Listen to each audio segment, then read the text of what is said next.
We are going to continue from today's session. We are going to continue from the portion of divorce today, and that comes under the section 13 of the Hindu Marriage Act, and we are going to continue from section 13 onwards. Okay. So, talking about the divorce, we know what are the grounds of the divorce and what makes a marriage as the voidable marriage, or what makes the marriage as the void marriage. That things we have already discussed in the last class. So we have discussed about the judicial separation. We have discussed how a marriage can be solemnized. We discussed about the restitution of the conjugal rights, and we discussed in what condition a court can grant for the judicial separation, and in what condition court will grant for the decree of the divorce. That thing we have already discussed beforehand. So coming to the today's part, we are going to discuss about the specific portion of the divorce, and the divorce is dealt in section 13 of the Hindu Marriage Act. Okay, so when we're talking about the section 13 of the Hindu Marriage Act, then it exactly speaks about the divorce by the husband and divorce by the wife. So, what are the grounds on which ground a wife can divorce her husband, and what are the grounds on which a husband can divorce her wife? These things we are going to discuss on this specific section. Okay. So, before uh, so before proceeding, let's understand the specific clauses. The first point, it speaks about that for the decree of divorce. Okay, it is applicable for the both for the husband and for the wife also. So when it is the decree of the divorce on the ground, then what is the ground for the decree of the divorce by any of the spouse? The spouse might be the husband, or the spouse might be the wife. Okay, so what is the ground for the decree of the divorce? Okay, so let's understand this in a detailed manner. The first point is any of the party has, after the solemnization of the marriage, had voluntarily sexual intercourse with any person other than his or her spouse. So what does it speak? It speaks that after the solemnization of the marriage, any of the party had voluntary sexual intercourse with any person other than his or her spouse. So what does it mean? That means you are having a spouse. मान लो you are married. Okay, you are having your husband and wife. So instead of having your specific partner, instead of having your specific husband or wife, what you are doing, that you are having the sexual or physical intercourse with someone else who is not your spouse. Okay, so in that case, when you are having your sexual intercourse with some other person than your spouse, then that is called, that can be the ground of the solemnization of the marriage, that can be the ground of the decree for the divorce. The first point. The second point, after the solemnization of the marriage, treated the partner with cruelty. So, what does it speak? It speaks that when, after the solemnization of the marriage, the one party, it might be the husband or might be the wife, who has treated the another party with cruelty. Cruelty is basically of two types. I told you. It might be mental cruelty, it might be physical cruelty. So, physical cruelty is all about the physical abuse, or body shaming, hurting someone physically, right? But the mental cruelty includes the tantrums, emotional torture. So these things comes under the mental cruelty.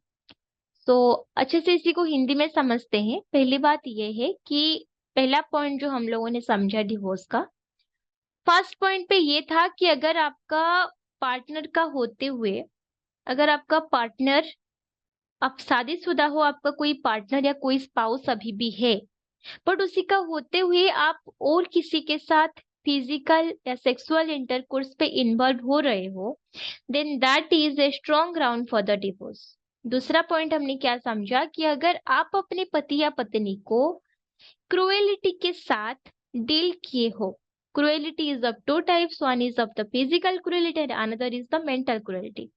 Physical cruelty पे क्या होता है, आप किसी को मारपीट करते हो, किसी को फिजिकली टॉर्चर करते हो, किसी को किसी भी तरह का हार्म करते हो, that is called the physical cruelty.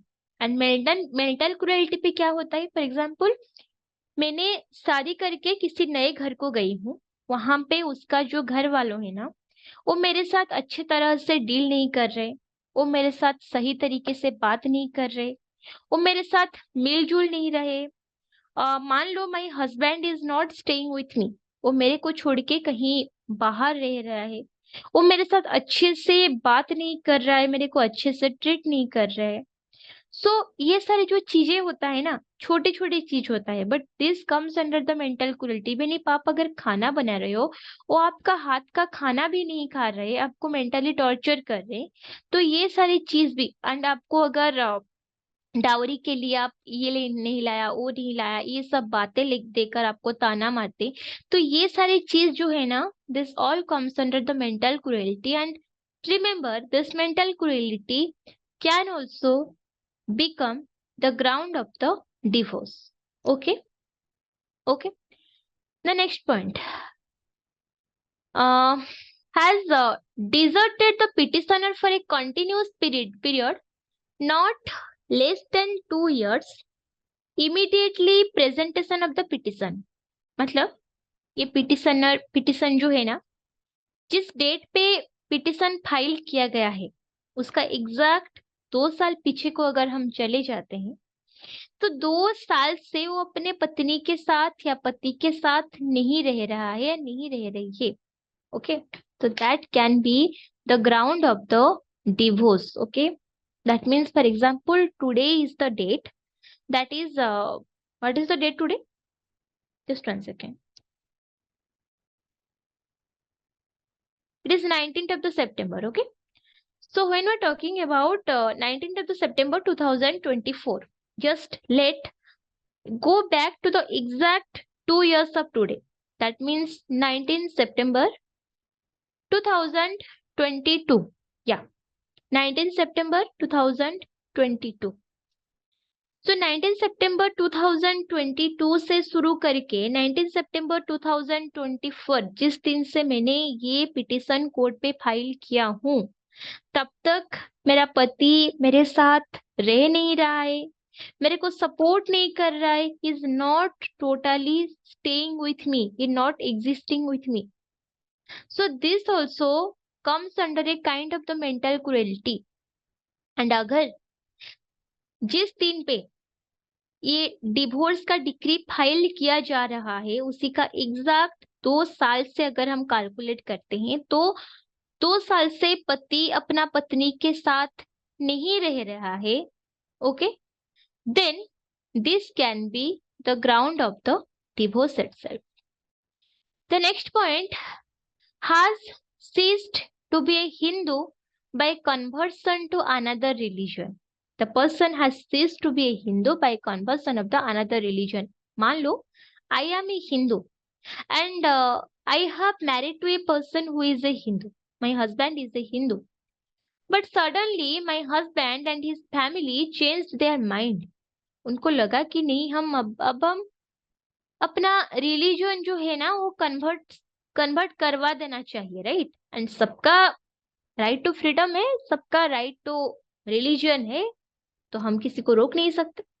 उनका मन है कि वो अपना रिलीजन जो है हिंदू से क्रिश्चियन रिलीजन को चेंज कर ले। तो यहाँ पे मैं क्या करूं, आई एम लाइक ठीक है आप लोग कर रहे हो, बट यहाँ पे उनका रिलीजन के कन्वर्सन के बाद I started facing a lot of issues. Okay, उनका चर्च जाना, उनका अलग कल्चर के हिसाब से रहना, उनका चाल चलन, ये सब मुझे बर्दाश्त नहीं हो रहा, because I am a Hindu and as I am a Hindu, I am unable to cooperate with their family because they have converted to Hindu. Family के बात छोड़ दीजिए, सिर्फ पति का बात पकड़िए। मान लो उसका माँ बाप अभी भी हिंदू है, बट मेरा पति जो है ही himself change the religion from Hindu to Christian, and उसी के बाद वो क्या करता है ना, मेरे को आके बार बार फोर्स करता रहता है कि चलो तुम भी क्रिश्चियन बन जाओ, ये करो वो करो, या फिर उसका ऐसा कुछ एक्टिविटीज है आफ्टर चेंजिंग द रिलीजन जो कि मेरे को सही नहीं लगता, मेरे से पटता नहीं है, जिस चीज को लेकर मैं कंफर्टेबल नहीं हो पा रही हूँ। Okay, so if I ask about this circumstances, ये सिचुएशन पे क्या होना चाहिए? अगर ऐसा होता है, one person is converting to another religion, then in that case, okay, I can file for the decree of the divorce on the ground of the changing of the religion of my husband. मेरा पति ने जो religion change किया है ना, that can be the ground of the divorce, क्योंकि changing the religion is not a small thing.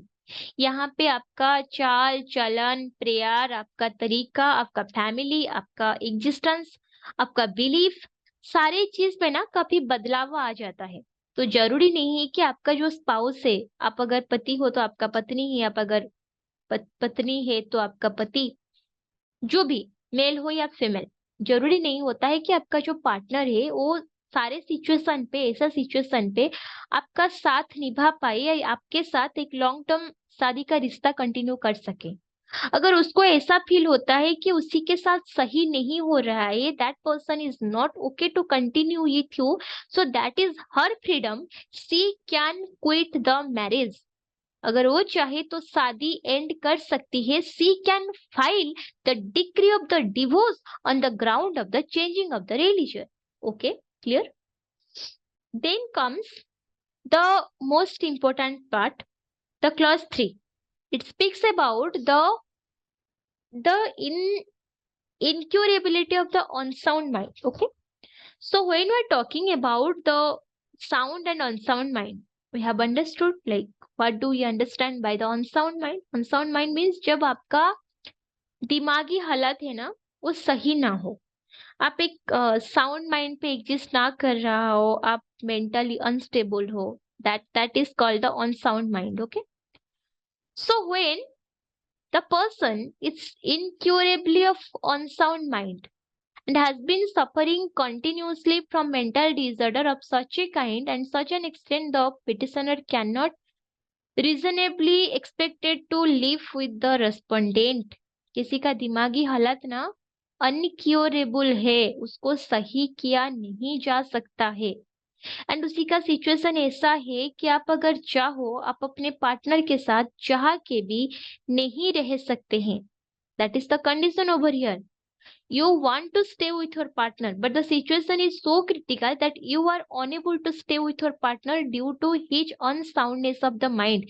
उसका दिमागी हालत बिगड़ चुका है, आप डॉक्टर को भी कंसल्ट कर चुके हो, उसी का ट्रीटमेंट भी हो चुका है, but it is proved that उसका दिमागी हालत अनक्यूरेबल है, वो कभी ठीक हो ही नहीं सकता।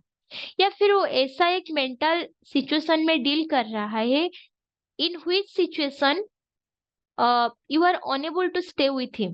Okay, just like he is having the anger issues, the aggression issues, उसी का मेंटल हालत, उसी का मेंटालिटी जो है, दिमागी हालत जो है इतना बिगड़ जाता है दैट ही बिकम्स एग्रेसिव।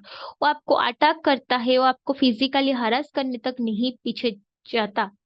तो ये सारी चीजें जब आपके साथ होता है ना, then due to the unsoundness of the mind of the front person, you can file the decree of the divorce. आप बोल सकते हो कि नहीं, मेरे को डिवोर्स चाहिए, मैं अपने पार्टनर के साथ रहने के लिए तैयार नहीं हूं। ओके, तो ये गया आपका मेन थिंग। तो यहाँ पे आपका आता है अनसाउंडनेस ऑफ द माइंड का एक्सप्लेनेशन। ओके, थोड़ा सा इसी के बारे में बात करते हैं। तो ये क्या बोलता है एक्सप्लेनेशन का? क्लॉज ए जो है, this is the very important provision, याद रखिएगा क्या बोला। The expression mental disorder means mental illness, arrested or incomplete development of mind, psychopathic disorder or any other disorder or disability of mind and includes schizophrenia. Okay, तो यहाँ पे जो जो सारी चीजें बोला गया है, तो मतलब मेंटल डिसऑर्डर और मेंटल इलनेस को ना यहाँ पे थोड़ा सा जो एक्सप्लेन किया गया है, तो काफी सारी चीजें बताया गया है कि मेंटल इलनेस क्या क्या चीजों को इंक्लूड करता है। पहला चीज क्या बोला, the incomplete development of the mind. The second point बोला साइकिक डिसऑर्डर। थर्ड पॉइंट बोला disability of the mind. Fourth बोला सिजोफेनिया। ओके, तो first thing mental illness, mental disorder means mental illness. Okay, second point incomplete development of the mind. Third is psychic disorder. Fourth is disability of the mind, and fifth is schizophrenia. So these are the major conditions of the mental disorder of a person. So before proceeding further, I think we should have a little glance on it. इसी को एक बार अच्छी तरह से समझ लेते हैं पहले कि ये मेंटल डिसऑर्डर किस किस चीज के बारे में डील करता है ना। So just give me 2 minutes guys, just 2 minutes, I'm getting a call. Okay, sorry for the inconvenience, I have got some urgent call जिसको हम अवॉइड नहीं कर सकते थे actually. Okay, so we have discussed about the mental disorder. So I was telling कि what do we understand by the mental disorder or mental illness? Okay, so when we're talking about the mental illness, that means यहाँ पे 4 चीजों के बारे में बहुत अच्छे से बताया गया है। The first point is the mental illness. The second is the incomplete development of the mind.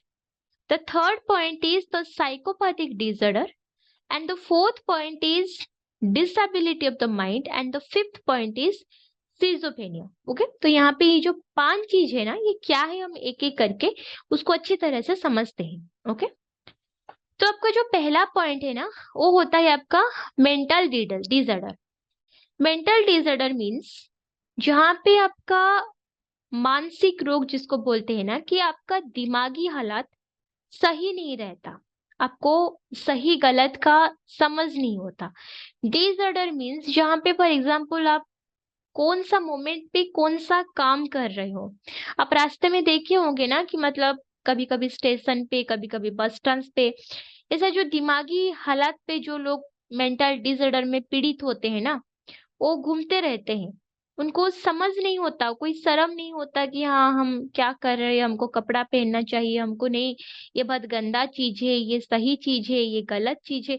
उनको ये सारी चीजों का समझ नहीं होता है। तो that is called the mental disorder, जिसको हम समझ चुके हैं। दूसरा point incomplete development of the mind. Incomplete development of the mind जो है ना, ये थोड़ा सा अलग कंसेप्ट है from the mental disorder. Mental disorder पे क्या होता है ना, इंसान अपना कंट्रोल खुद से खो बैठता है। ओके, तो उसको सही गलत का समझ नहीं होता है। But incomplete development of the mind पे क्या होता है ना, इंसान को सही गलत का समझ तो होता है, बट उसी का जो मैच्योरिटी लेवल होता है ना, वो मैच्योरिटी लेवल बहुत ही कम होता है। So how does it work, just like कि आप अगर देखोगे the people who are suffering from the उसको ऑटिज्म या ऑटिज्म का जो बच्चे होते हैं ना, उनका दिमागी हालत सही होता है, उनको हम मेंटल डिसऑर्डर नहीं बोल सकते। They are not mad, but they are unable to get the maturity about the things. उनको समझ नहीं होता है क्या अच्छा है क्या बुरा है, ये इंसान कौन है, वो इंसान कौन है। तो इनको ना, उनको इतने सारी चीजों का समझ नहीं हो पाता है। उनका जो बचपना होता है ना, वो बड़े हो जाते हैं, बट उनका बचपना बड़े होने तक भी रहता है, बड़े होने बाद भी रहता है। उनका मेंटल जो ग्रोथ होता है ना, वो सही तरीके से नहीं होता है, क्योंकि आपका एज के साथ हमारा जो कंसेप्ट है, ह्यूमन ब्रेन जो है ना, वो एज के साथ रिफॉर्म करता रहता है। एज बढ़ने के साथ साथ ह्यूमन ब्रेन का स्ट्रक्चर भी बढ़ता रहता है। एज बढ़ने के साथ साथ ह्यूमन ब्रेन भी एक सही तरीके से डेवलप करने लगता है। फॉर एग्जाम्पल आप अगर क्लास 2 पे, सॉरी आप अगर स्टैंडर्ड प्ले क्लास पे या 1-2 पे ABCD सीख रहे थे, A for apple, B for ball, C for cat, ये सारी चीजें सीख रहे थे। फिर अब थोड़ा जब बड़े हो गए तब आप सेंटेंस तैयार करना सीख लिया। तब आप थोड़ा सा बड़े हो गए, आप बुक्स पढ़ना सीख लिया। अब जब क्लास 8-9 पे आ गए, you started reading the Indian history, geography, economics, आप ये सारी चीजें पढ़ना शुरू कर दिया। But there was also a point of time जब आपने +2 पढ़े, तब आपने सिर्फ इंग्लिश पे आपका सारा पढ़ाई खत्म की, आपको कितने सारी चीजें पढ़ना पड़ा। देन एक फेज केम जहां पे आप एक प्रोफेशनल कोर्स पे एंटर किए, कोई डॉक्टर बन गया, कोई इंजीनियर बन गया, कोई साइंटिस्ट बन गया, उसी के लिए भी आपको कितना पढ़ाई करना पड़ा। बट आप जब क्लास 2-3 पे थे, तभी अगर आपको ये डॉक्टर इंजीनियर वाली बुक लाके दिया जाता, तो क्या आप पढ़ सकते थे? नहीं ना।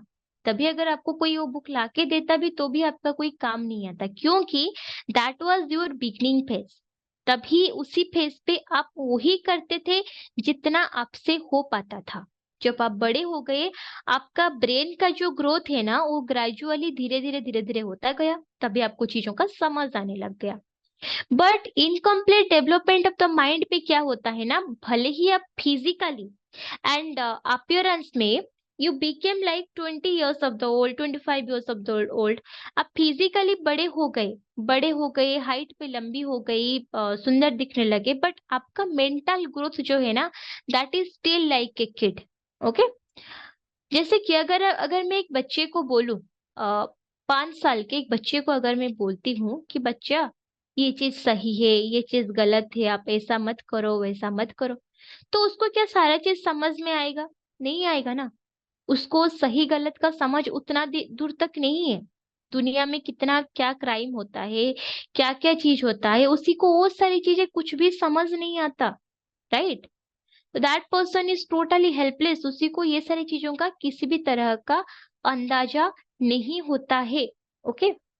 बट मान लो a person like the people like us, हम लोगों का बात कंसिडर कर लीजिए। हम लोगों ने ना 23-24 साल से दुनिया देख के आए हैं, हमको समझ है कि हाँ ये गलत है, ये सही है। तो 2-3 साल की बच्ची, 4-5 साल की अगर एक लड़का या लड़की है, क्या हम उसी को बोल बोल पाएंगे कि वो मेंटली डिस्टर्ब है? नहीं, वो मेंटली डिस्टर्ब नहीं है, उसी का मैच्योरिटी, मेंटल मैच्योरिटी उतना तक ही है। बट जब आप बड़े हो गए हैं, आपका एज के हिसाब से एज बड़ा हो गया है, आपका फिजिकल ग्रोथ, फिजिकल फिटनेस आ गया है, फिर भी आपका मेंटल ग्रोथ, मेंटल फिटनेस नहीं आया है, then what it will be called? It will come under the mental illness, क्योंकि आपका दिमाग का एज के साथ जो ग्रोथ होना चाहिए था वो नहीं हुआ है। फिजिकली आप बड़े हो गए हैं, बट मेंटली आप अभी भी बच्चे हैं। Okay. That is called the incomplete development of the mind. Next point क्या है? Psychopathic disorder. साइकोपैथिक डिसऑर्डर क्या होता है ना, जहां पे ना लोगों को ना अपना एक इमेजिनरी दुनिया दिखने लगता है। साइकोपैथ क्या होते हैं? जैसे कि we are having a different kinds of the emotions, right? जैसे कि कभी हम गुस्सा करते हैं, कभी खुश हो जाते हैं, कभी स्माइल करते हैं, कभी दुखी होके रोने लग जाते हैं, कभी फ्रस्ट्रेटेड हो जाते हैं। So these are the mixed structure of human emotions, right? तो जब हम ह्यूमन इमोशंस की बातें कर रहे हैं ना, तभी हमको ये बात पता होना चाहिए कि अगर हमारा दिमागी हालत बिगड़ने लगता है ना, साइकोपैथिक डिसऑर्डर इसी को ही बोलते हैं, जब हमारा इमोशंस अपने काबू में नहीं रहता है, we are unable to control our mind. जैसे कि आप कोई छोटी बात पे ना गुस्सा कर लिए, and that aggression continued for a long period of the time. आपको गुस्सा आ गया, आपको किसी ने कुछ बोल दिया, you got angry, and your anger continued for a long period of the time. आपको गुस्सा रहा, आप गुस्से में किसी को मार दिए, किसी को पीट दिए, किसी का मर्डर कर दिए, है ना? अब दुखी हो गए, दुखी होके ऐसा नहीं है कि आप अपने आप को कंट्रोल कर लिया, अपने आप को समझा लिया, नहीं, आप रोते रहे, परेशान होते गए, डिप्रेशन में चले गए, दुखी होके, फिर you step something very big, आपको मतलब मान लो यू थॉट अबाउट कि यार मैं क्या कर रहा हूँ, you have gone to the depression.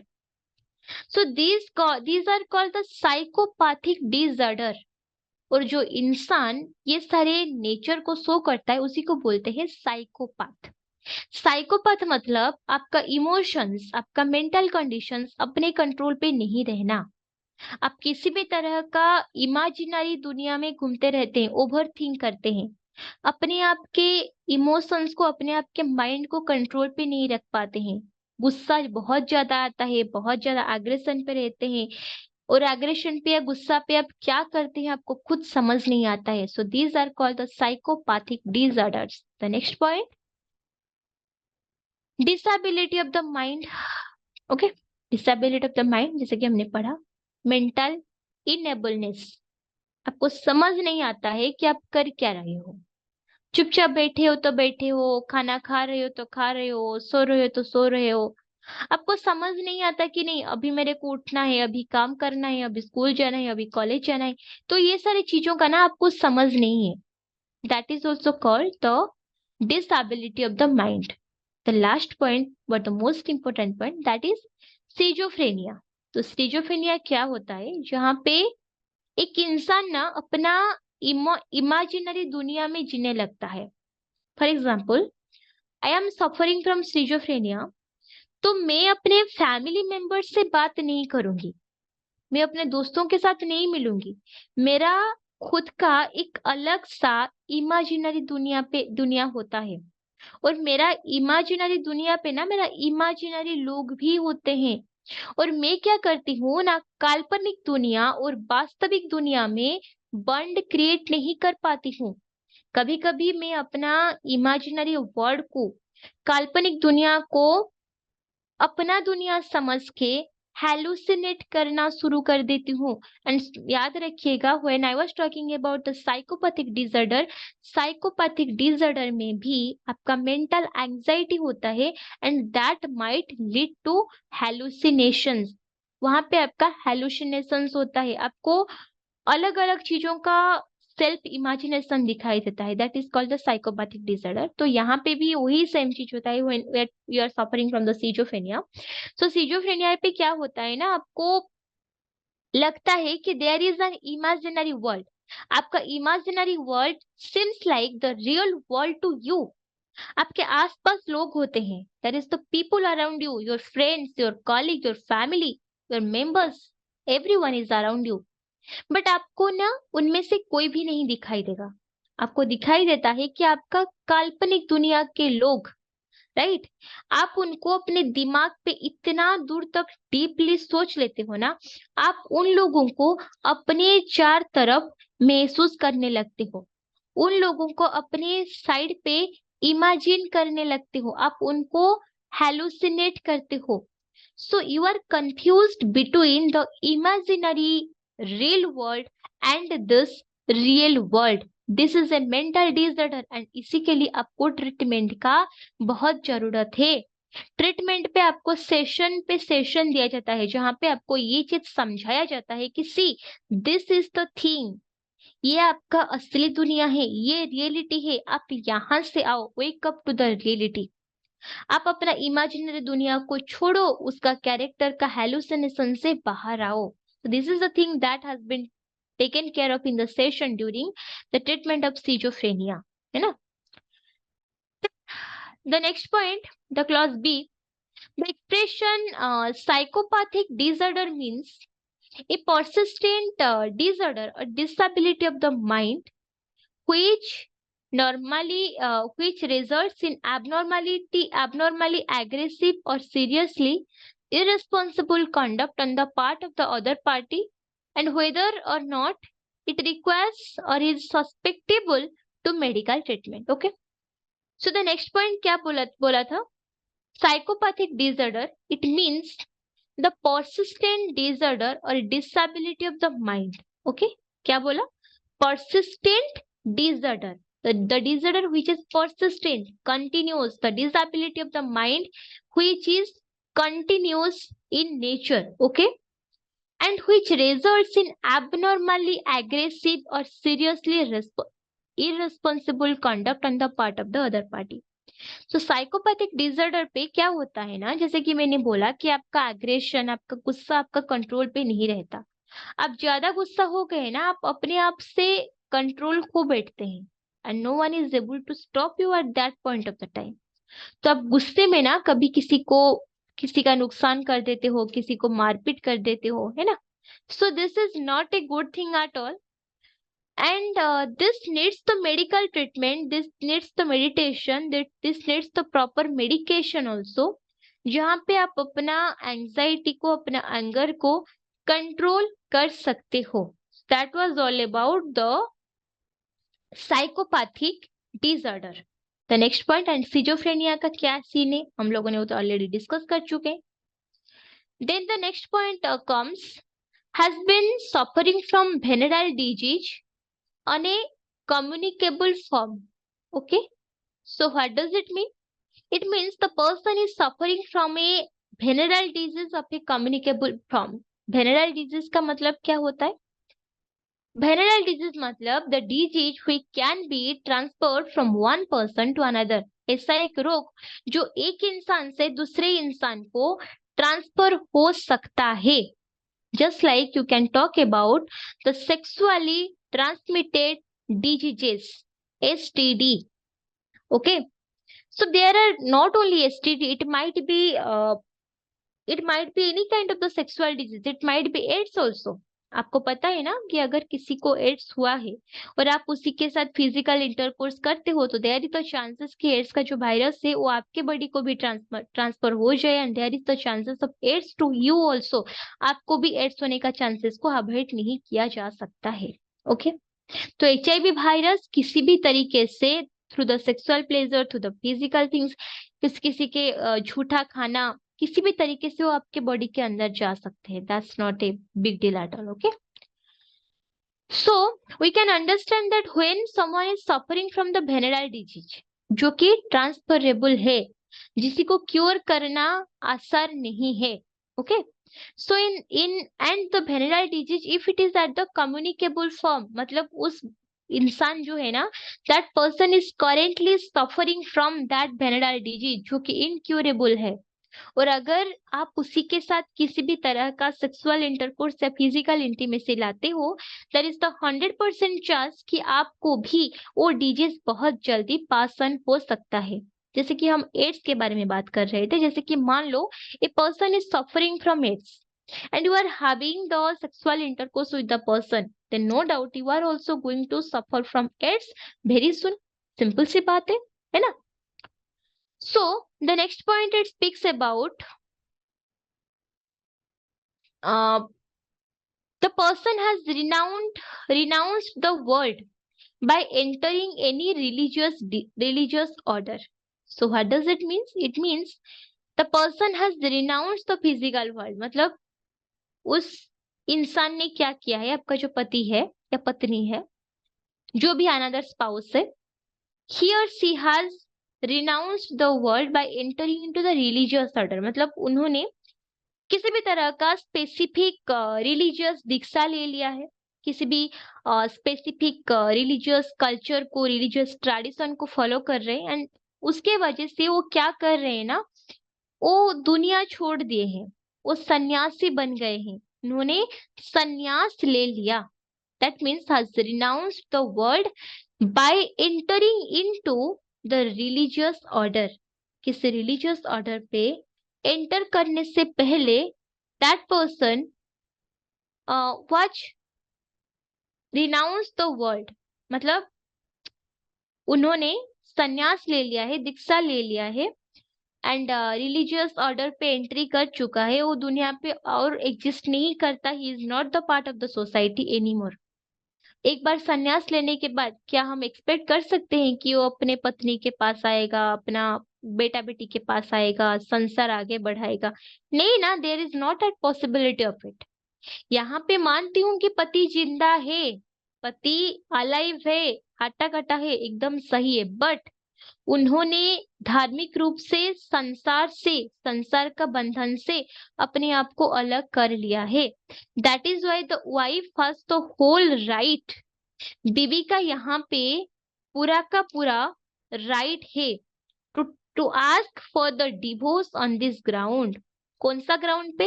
पहला ग्राउंड मैंने जो बोला कि the person is suffering from any transmitted venereal disease, जहाँ पे उसको पता है कि उसका जो डिजीज है ना वो उसी को ट्रांसफर हो सकता है. The first thing we discussed. The second thing we discussed that the person has renounced the world by entering any religious order. That means the person has entered into the religious order and renounced the world. That is why he became a sannyasi, and that is why he is unable to continue the social relationship anymore. That can be the ground of the divorce. And the last one, has not been heard of us being alive for a period more than 7 years or more. Those person who would naturally have heard of it. Okay. So यहाँ पे क्या बोलता है? The person has been heard of us being alive for a period more than 7 years. Okay. That means 7 साल हो गया है उस इंसान का कोई भी आता पता नहीं है. इवन जो पार्टी है जिनके पास उस इंसान के बारे में सारे इंफॉर्मेशन रहना चाहिए, जैसे कि मान लो उसका बीवी है, उसका फैमिली है, उसका माँ बाप है, उसका परिवार है, तो ये जो सारे रिश्ता है ना, उन लोगों को एटलीस्ट ये बात का पता होना बहुत जरूरी होता है कि उनका बेटा जो है, उनका बेटी जो है, वो क्या कर रही है, कहाँ पे रह रही है, ठीक है कि भी नहीं, उसका हालत कैसा है. The things should be properly examined, है ना. But the point is the person is not been of heard of being alive from more than 7 years. 7 साल से ज्यादा हो गया है, 7 साल हो गया है, बट उस इंसान का कोई आता पता ही नहीं मिल रहा है. मान लो वो ऑफिस जाने के लिए घर से निकला था, बट वो घर वापस ही नहीं आया. बट उसने जब घर वापस नहीं आया, उसके लिए हर जगह छाना मारा गया कि हाँ यार कहाँ पे चला गया, and you know. So this things just happen. But after day पे डे बीतता गया, 1 साल बीत गया, 2 साल बीत गया, फिर मैंने क्या किया? आफ्टर द 2, 3, 4, 5, 6, 7 years अगर अपना पति नहीं मिल रहा है, then I can file the suit of the divorce. ये बोल के डिवोर्स ले सकती हूँ कि मेरा पति नहीं अवेलेबल हो रहा है फ्रॉम द लास्ट 7 years. तो अगर वो जिंदा होता ना, देन उसी का आता पता कहीं ना कहीं से मिल ही जाता. सो 7 साल एक फेज होता है ना जहां पे उस इंसान को ना ऑफिशियली डेड डिक्लेयर कर दिया जाएगा अगर उसी का किसी भी तरह का ऐसा इंफॉर्मेशन नहीं मिलेगा तो.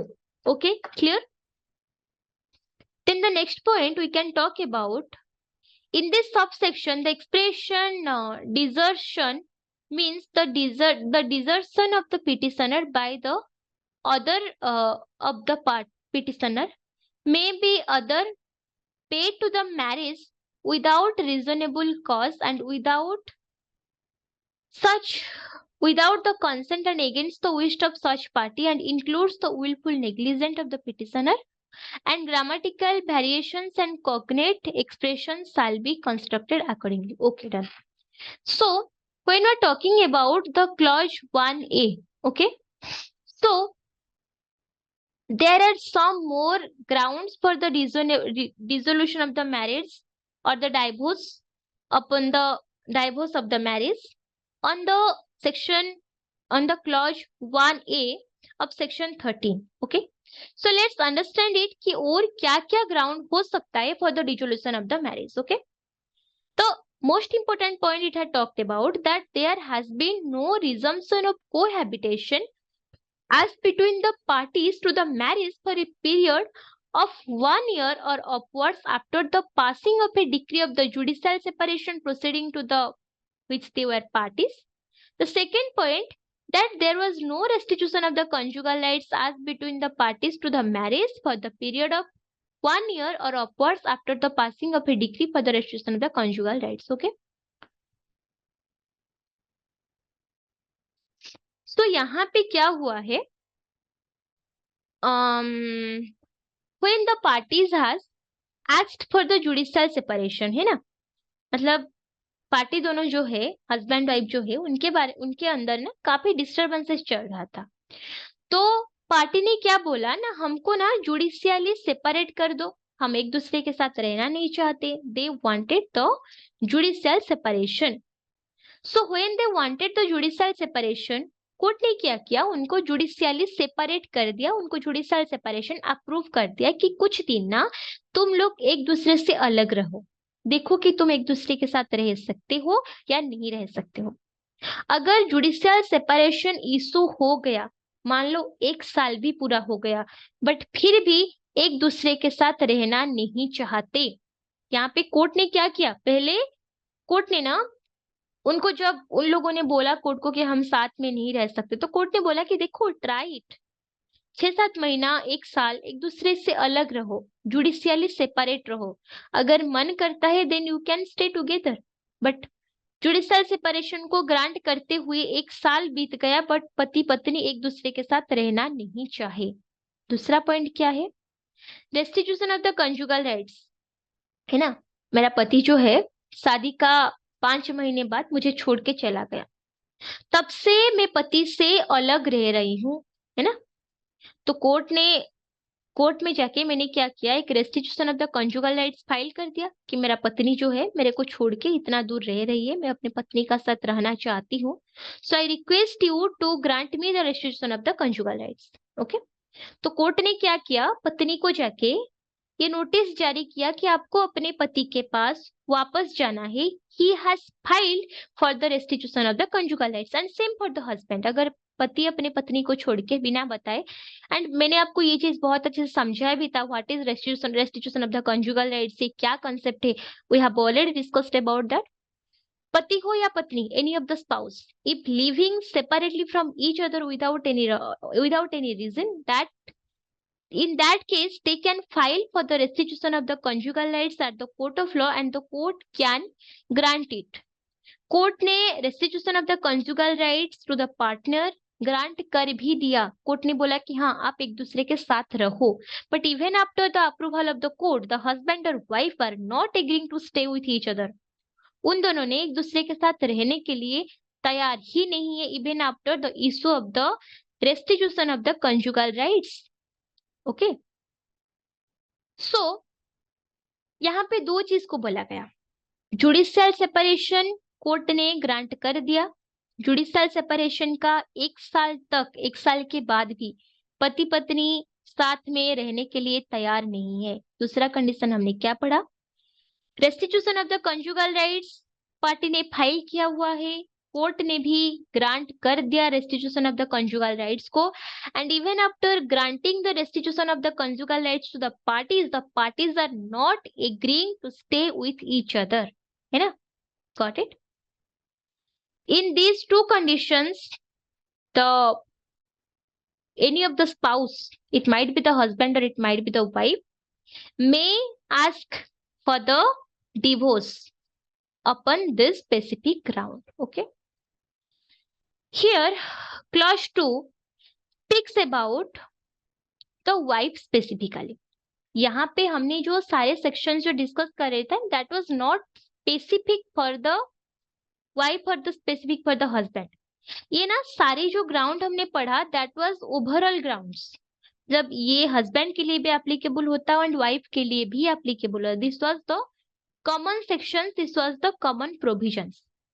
अभी आपका जो क्लॉज 2 पे है ना, सेक्शन 13 का, this specifically speaks about the grounds upon which the wife can ask for the divorce, जिस बेसिस पे सिर्फ अपना आपका जो पत्नी जो है ना वो डिवोर्स के लिए फाइल कर सकती है। So what is this specific ground, that we'll discuss in the next class. In this class we discussed certain grounds of the divorce, जहाँ पे हमने पढ़ा renouncement of the world, venereal disease, mental disorder, psychopathic disorder, schizophrenia, उनका जैसे कि renouncement from the world, having a ally partner at the time of the marriage. Okay, so or having the physical intercourse with the someone else, right?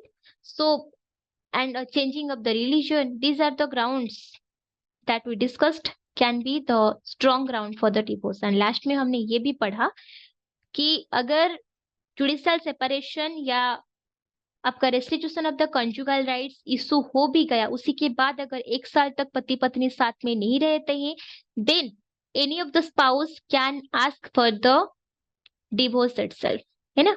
This also we discussed. आगे का चीज next class will be keep discussing. This is all for today, guys. Thank you so much. Closing the class over here. Take care.